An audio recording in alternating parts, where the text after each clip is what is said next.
Hi guys, welcome to our channel mister Sisindri. Bigg Boss Telugu season 9లోనే biggest shocking news అనే చెప్పవచ్చు.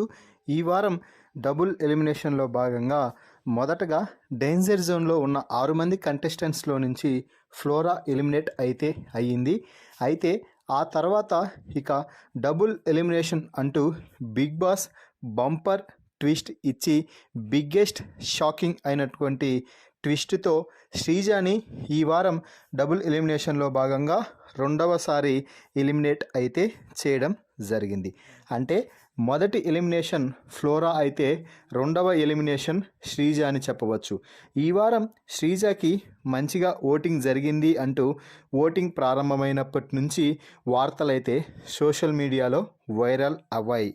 So ఆ తర్వాత పవన్ కళ్యాణ్ కూడా క్యాప్టెన్ అవ్వడంతో పవన్ కళ్యాణ్ ఓట్ షేర్ కూడా శ్రీజకి కన్వే అయ్యింది.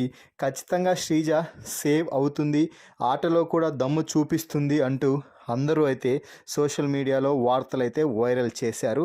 అయితే అనూహ్యంగా బిగ్ బాస్ హౌస్ నుంచి 5వ వారం ఎలిమినేట్ అయ్యి శ్రీజ బయటకైతే వచ్చేసింది అని చెప్పవచ్చు. ఇప్పటికే ఎలిమినేషన్ కూడా పూర్తి అయ్యి బిగ్ బాస్ బజ్లో ప్రస్తుతం తన ఇంటర్వ్యూని పూర్తి చేసే పనిలో బిజీగా ఉంది శ్రీజ. మరి శ్రీజ ఎలిమినేషన్పై మీ అభిప్రాయం ఏమిటి? శ్రీజ ఎలిమినేషన్ ఫెయిర్గా జరిగిందా లేదా అన్ఫెయిర్ అని మీరు అనుకుంటున్నారా అనేది కామెంట్స్ రూపంలో తెలపండి. మరిన్ని బిగ్ బాస్ లైవ్ అప్డేట్స్ కోసం మన ఛానల్ని చూస్తూ ఉండండి. Please subscribe our YouTube channel mister సిసింద్రి.